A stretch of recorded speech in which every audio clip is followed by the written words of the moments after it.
आज के शालीन कार्यक्रम में मैं राजस्थान से आपके बीच में आया हूं।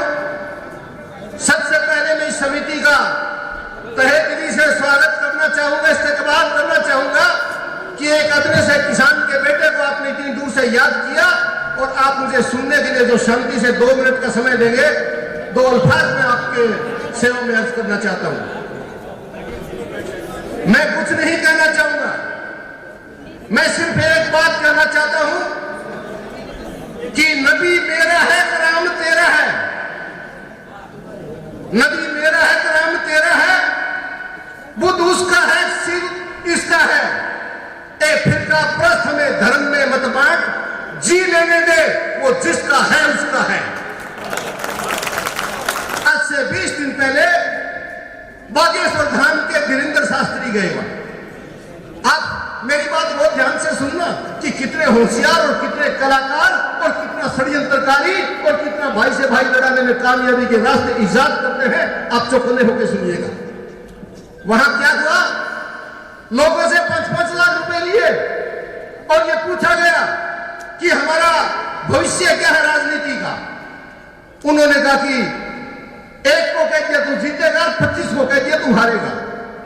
मैंने सबसे आगाह किया सबको, मैंने कहा मैं पूछना चाहता हूं नरेंद्र जी मोदी से कि चंद्रयान 3 क्यों भेजा ऊपर। चंद्रयान का क्या काम कि चंद्रमा पे ऑक्सीजन है, मानवीय जीवन की संभावना है, पानी है कि नहीं है। यह तो फिर भी थोड़ा हल्का काम है। इस बात की राजनीति अगर धीरेन्द्र शास्त्री सीधी बता रहा है तो चंद्रयान पे क्यों रुपए लगाए, इस धीरेन्द्र शास्त्री पे सारे रुपए लगाए, अल्लाह ताला करेगा, सबका भविष्य सुधार देगा। ये बातें नहीं चलती। मैं आपको इतना सा कहना चाहूंगा, आप ये गलतफहमी में नहीं रहे।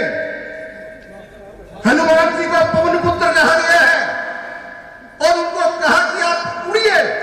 जब उनको कहा कि उड़िए तो पवन पुत्र कहलाए।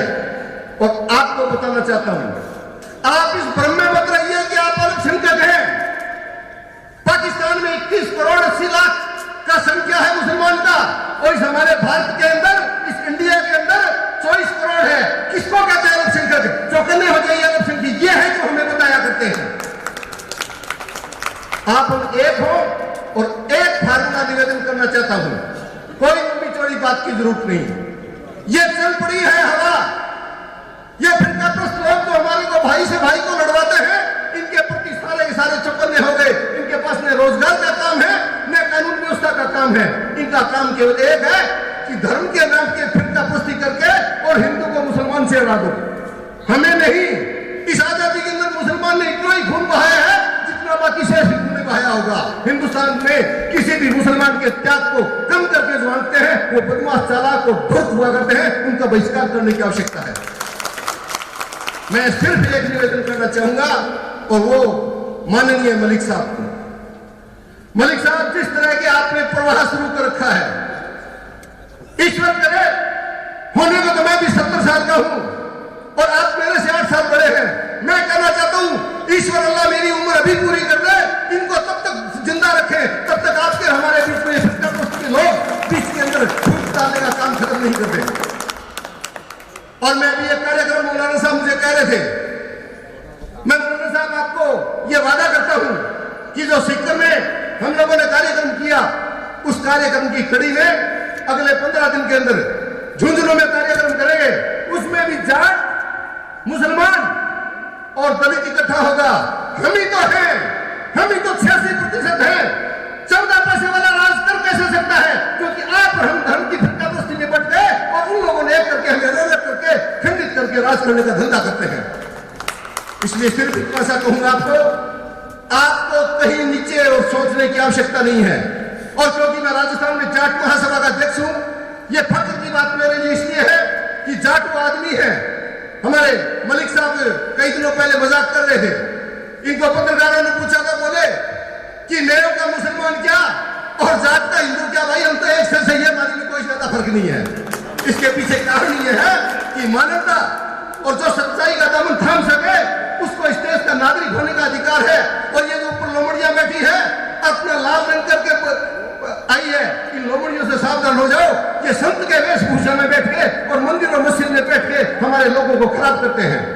और आपको सिर्फ एक बात कह के इतना सा निवेदन करके जाना चाहता हूं, हम आपके लिए और आप हमारे लिए ये दो कड़ी नहीं है, ये सिर्फ एक कड़ी है।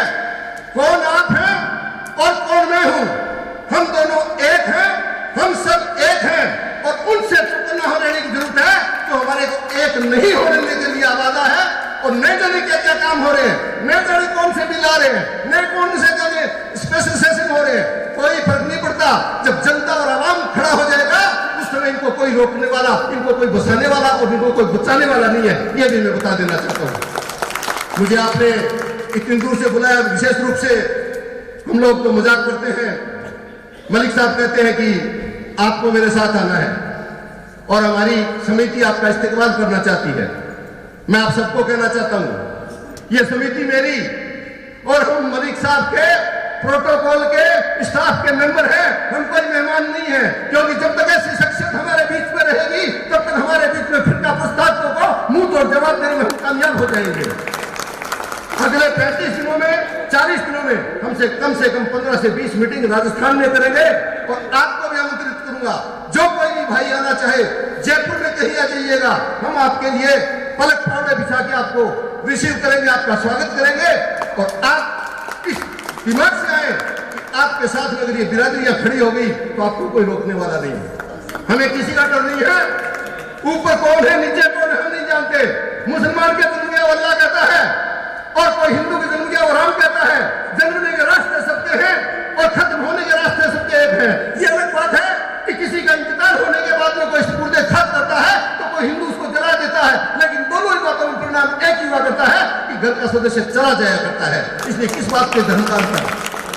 इसलिए मैं आपको कहना चाहूंगा, समिति ने मुझे बुलाया और आपने मुझे बोलने का मौका दिया। कोई अल्फाज कुछ गलत निकल गए हो तो दोनों हाथ जोड़ के क्षमा प्रार्थी हूं।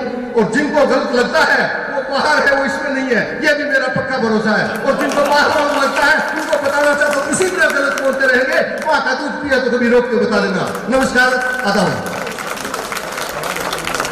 बहुत बहुत शुक्रिया। और अब मैं